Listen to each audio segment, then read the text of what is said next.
Bienvenue de nouveau au Club 700. Prêt pour la série Israël? Aujourd'hui, la fête du Purim ou tabernacle. Regardez. Vous savez, les amis, c'est la fidélité de Dieu qui nous garde. Et aussi le privilège d'avoir toujours avec nous le pasteur Luc Henriste, qui est passionné, qui a cet intérêt particulier pour le peuple d'Israël, la terre d'Israël et Israël en question. Bonjour, pasteur. Bonjour. Alors aujourd'hui, nous allons continuer ce que nous avons laissé il y a quelque temps D'accord. sur les fêtes de l'Éternel.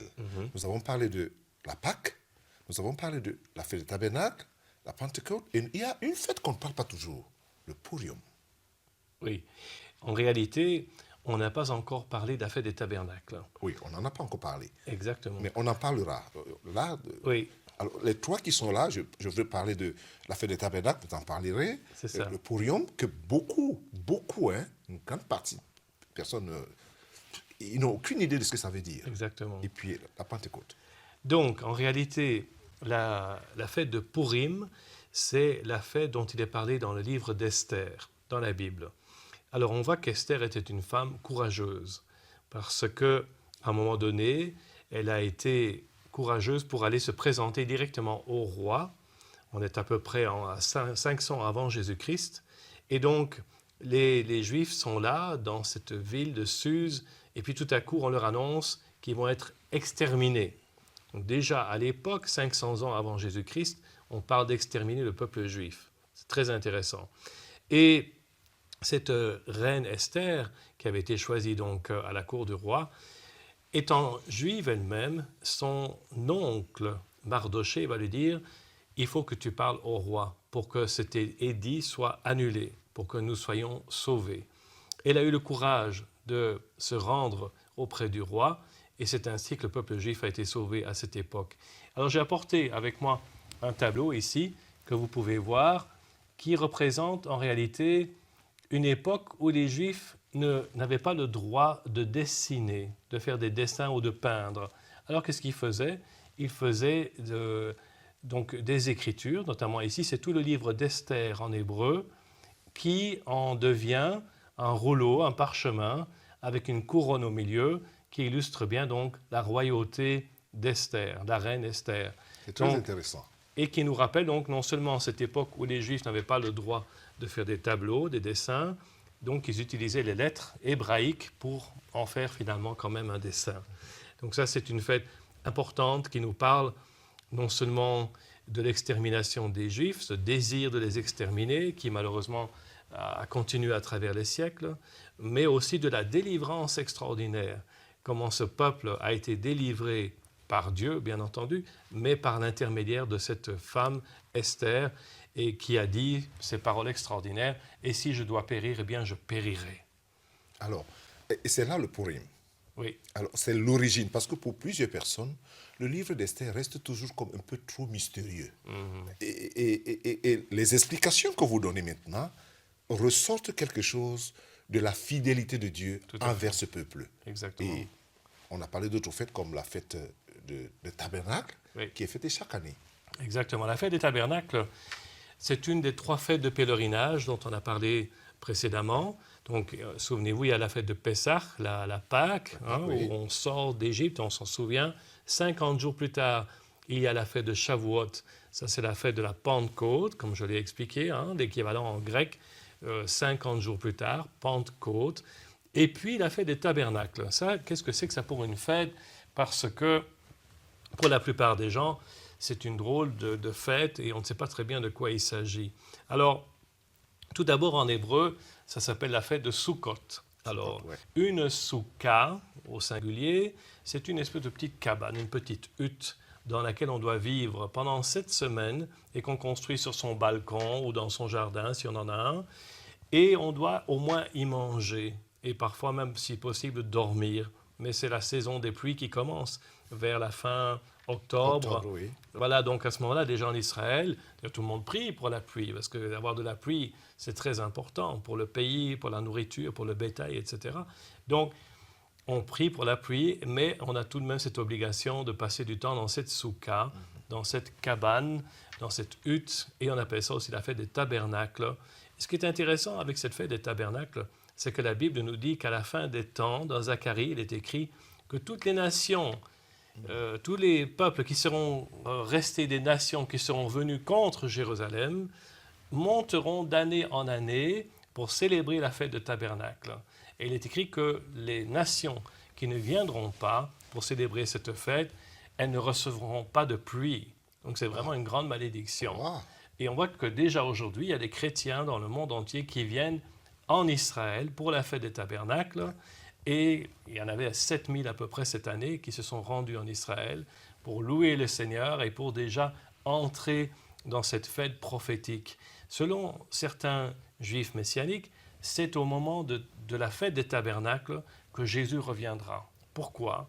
Parce que c'est la seule fête donc, de ces 3 fêtes de pèlerinage pour laquelle on n'a pas encore d'accomplissement dans la Nouvelle Alliance. Ouais. Donc c'est très intéressant parce que quelque part aussi, il y a cette parole dans Jean où il est écrit que la parole s'est faite chair, c'est Jean chapitre 1 si je me trompe, et elle a demeuré, elle a habité parmi nous.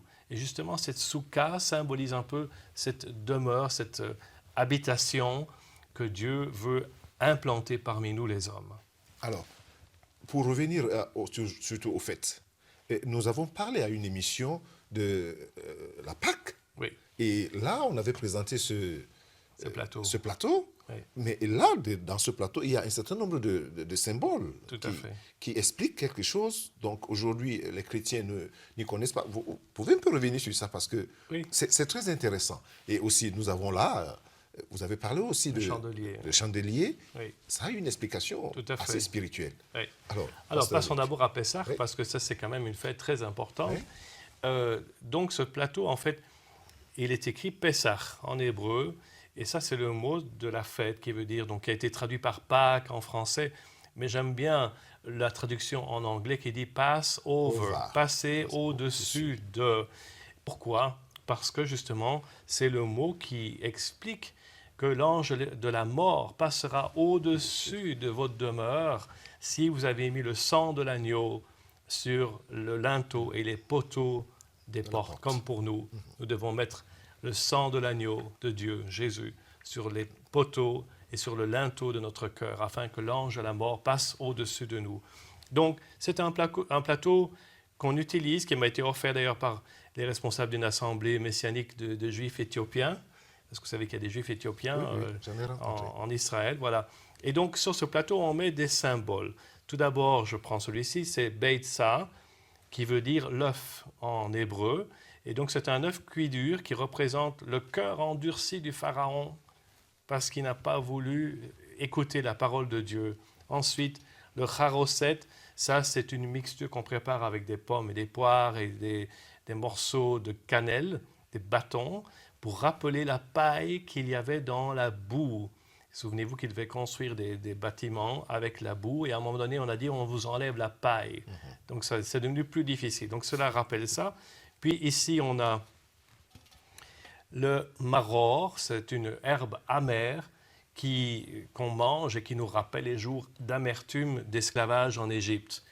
Et puis le zroa, ça c'est l'os de l'épaule d'un agneau qu'on met ici, parce qu'il est écrit dans la parole de Dieu que Dieu les a délivrés par un bras étendu. Un bras étendu. Exactement. Et Important. dans le judaïsme, bien des fois, on prend les versets et la parole de Dieu à la lettre. Donc on met tout cela en pratique littéralement.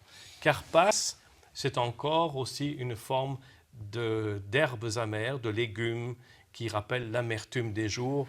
Et puis le choseret, ça c'est le réfort. C'est du réfort, c'est une mixture très très piquante qui nous fait pleurer, et ça nous rappelle les larmes qu'on a versées pendant l'esclavage là-bas. Donc on voit que vraiment il y a un symbole derrière chaque élément qu'on met sur ce plateau, et c'est très très riche d'enseignements aussi. Non seulement riche, mais beaucoup édifiant. Et le chandelier. Alors ça s'appelle une chanoukia. Donc ce n'est pas la menorah, parce que comme vous voyez, il y a 1, 2, 3, 4, 5, 6, 7, 8 bougies, plus celle-ci au-dessus, au milieu, qui se détache et qui s'appelle le shamash. Alors le shamash, qu'est-ce que c'est? En hébreu, ça veut dire le serviteur. Parce que c'est ce serviteur qui va allumer chaque jour les bougies de la fête de Hanouka. Alors Hanouka, qu'est-ce que c'est? on est en 135 avant Jésus-Christ, et l'empereur Épiphane, grec, est arrivé à Jérusalem, il a détruit la ville, saccagé la ville, et il a fait adorer des dieux païens dans le temple de Jérusalem. Il a fait même jusqu'à mettre un cochon sur l'autel, etc. Puis les Maccabées sont arrivés. On trouve cette histoire dans les Apocryphes, 1 et 2 Maccabées.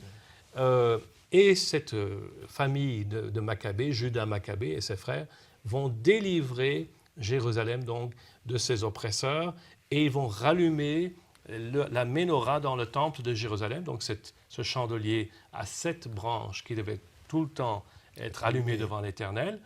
Et il y avait juste assez d'huile pour faire brûler ce chandelier pendant 1 jour. Et selon la tradition, un miracle est arrivé. Et ce peu d'huile a pu brûler pendant 8 jours, le temps d'en préparer une nouvelle, parce que c'était vraiment toute une préparation. Et c'est pour ça qu'il y a 8 bougies qu'on allume. Chaque soir, on allume une bougie en plus pour se souvenir du grand miracle que Dieu a fait à ce moment-là. Nes gadol hayapo, on dit en hébreu. Oui. Un grand miracle est arrivé ici. Oui. Et ce qui est intéressant, c'est que ça tombe, cette fête, à peu près aux environs de Noël. Donc, on appelle ça la fête des Lumières dans le judaïsme. Et pour nous, c'est le moment où Jésus, la lumière du monde, est venu dans ce monde. C'est très intéressant, pasteur Luc. Je ne cesserai pas de dire que c'est assez édifiant, aussi parce que plusieurs personnes, en lisant la Bible, parce que vous avez changé votre approche de la lecture de la Bible à cause de cet intérêt que vous portez sur le peuple juif et sur son histoire. Et c'est ça qui est important là-dedans. Nous n'allons pas juste finir ces histoires comme ça, mais je pense que nous aurons l'occasion de revenir encore sur d'autres fêtes de l'Éternel. N'est-ce pas, les amis? À la semaine prochaine.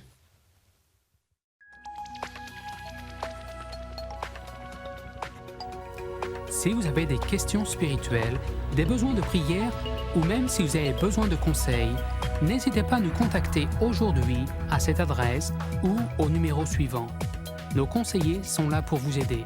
N'oubliez pas, nous sommes là pour vous.